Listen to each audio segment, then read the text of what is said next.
Au nom du Père, et du Fils et du Saint-Esprit, ainsi soit-il. Bien chers fidèles, en ce troisième dimanche du Carême, Saint Ambroise nous pose devant les yeux de notre esprit la grande figure du patriarche Joseph, qui, avant l'Évangile, comme il dit, avait vécu et appliqué la grande loi, le grand précepte d'aimer les ennemis. Oui, Saint Joseph, c'est bien le patriarche, celui qui a été l'objet de la jalousie, de la haine de ses frères, par suite des songes qu'il eut. Il songeait d'être lui le seul, comment on dit ça, rassemblement de graines en pied, debout sur le champ, et tous les autres faisceaux de graines, tous aplatis, symbole que tous ses frères devaient le servir, devaient le révérer. Autre songe qui faisait si que ses frères disaient: mais tu te prends pour qui? Tu penses que tu seras le roi et nous devrons tous te servir? Tu es un peu un songeur. Même le père le reprenait. Mais qu'est-ce que c'est que tous ces songes? Et Joseph, dans sa simplicité, dans sa candeur d'une âme chaste, ne pouvait rien d'autre faire que dire: c'est ceci que j'ai rêvé, et puis c'est tout. Les frères, pris par la jalousie, par la haine, font ce que nous savons qu'ils ont fait. Ils l'ont emmené dans le désert. Là-bas, ils l'ont vendu. Ils ont ôté la tunique. Ils l'ont trempé dans le sang pour faire croire au père que c'était une bête fauve qu'il avait mangée. Voilà donc Joseph, qui est aussi l'image de la passion de notre Seigneur Jésus-Christ. Cette passion qui a eu comme effet sur ses disciples de les décourager. Voilà que tout était si beau pendant 3 années, les grands miracles, toute la foule qui le suivait, le triomphe à Jérusalem, le dimanche des Rameaux, et voici que tout d'un coup, il est le grand malfaiteur, il est l'agitateur politique, celui qui même doit être condamné à mort. C'est pas possible. Alors tout cela, c'était un faux, c'est une délusion. Et en fait, tous les disciples fuient, ils le quittent tous. Nous connaissons bien l'histoire et de Saint Joseph le patriarche, qui après toutes ces humiliations, après que les songes étaient contredits, au lieu de le servir comme le roi, les frères en effet l'avaient vendu comme un esclave. Mais voici qu'après 3 ans, c'est vraiment ce que les songes avaient prédit. Les frères arrivent à cause de la grande famine et se prostraient et se inclinent profondément devant leur frère et le adorent comme un roi.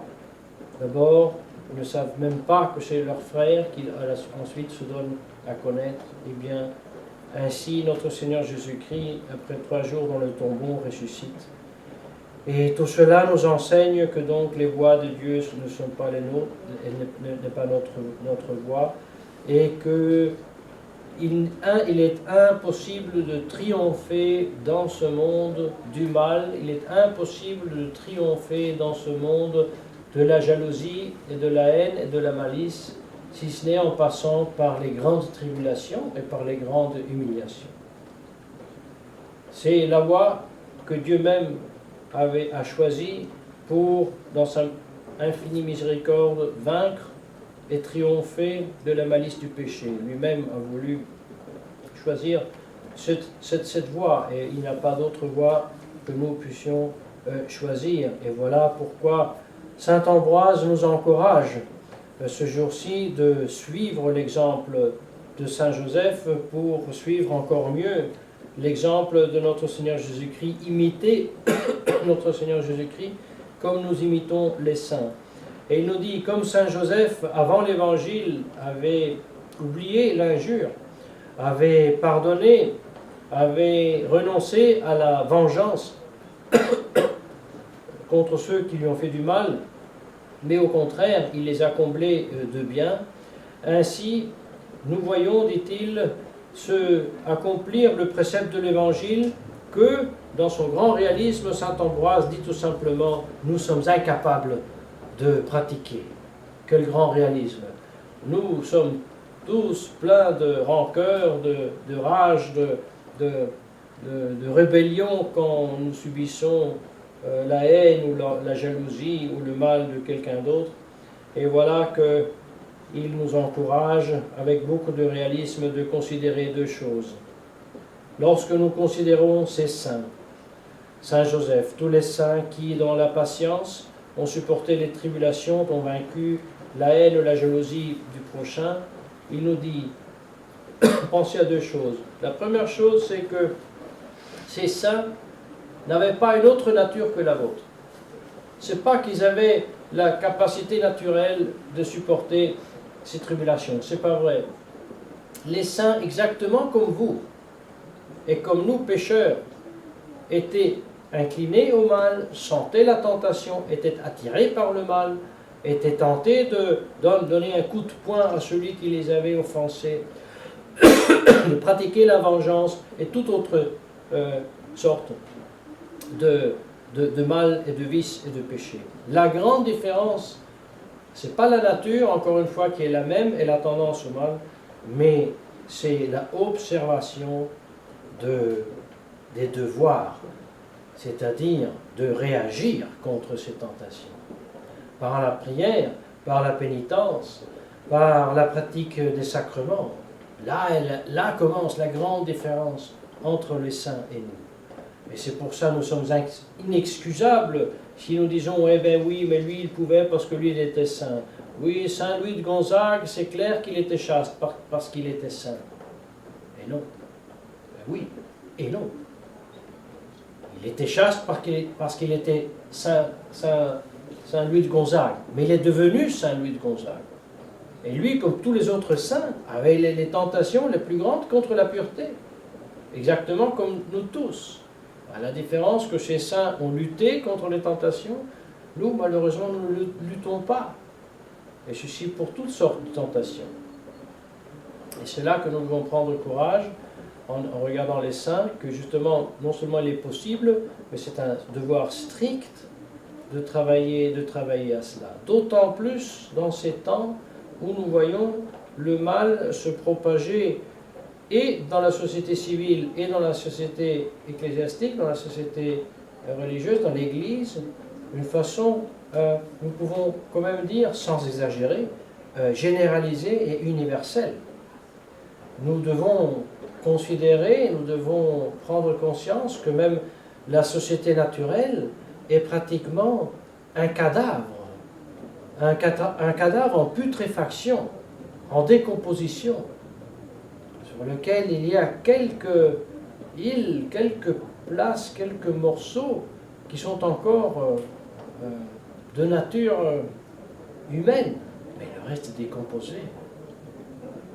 La société n'est pas un amas d'individus, la société est la convivence de plusieurs individus formés et regroupés dans ce qui est sa cellule normale, la famille, et que les familles entre elles sont organisées et gérées par une autorité qui suit et qui pratique et qui fait respecter les lois de la nature, c'est-à-dire les 10 commandements.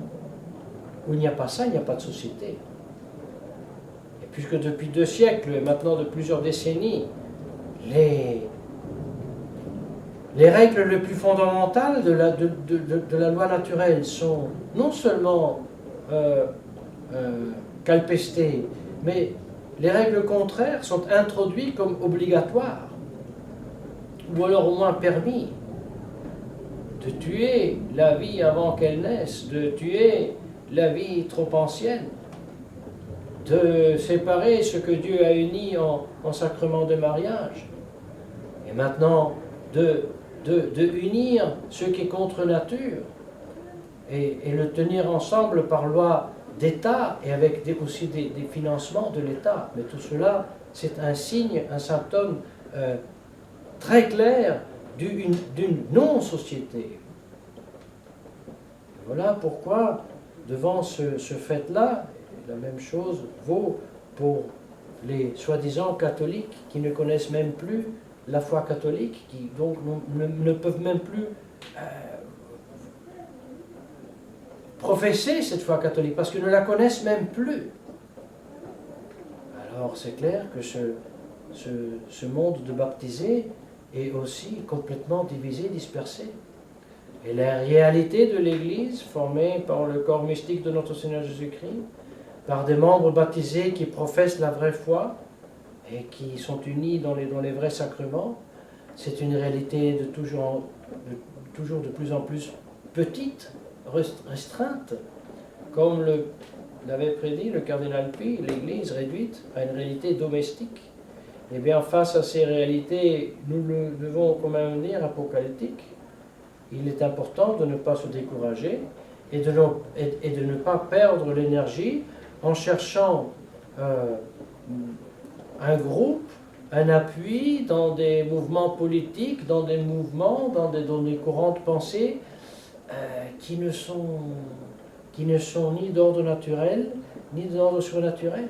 Mais le grand devoir de leur présence, c'est rechercher cette sainteté qu'a vécu Joseph d'Égypte, et qui d'ailleurs lui a valu de gouverner un grand pays. Cette divinité de notre Seigneur Jésus-Christ que nous devons imiter et qu'il a vécu dans sa nature humaine, et qui, lui, après sa résurrection, a fait triompher et a fait régner son règne social à travers des siècles, presque pour 2000 ans.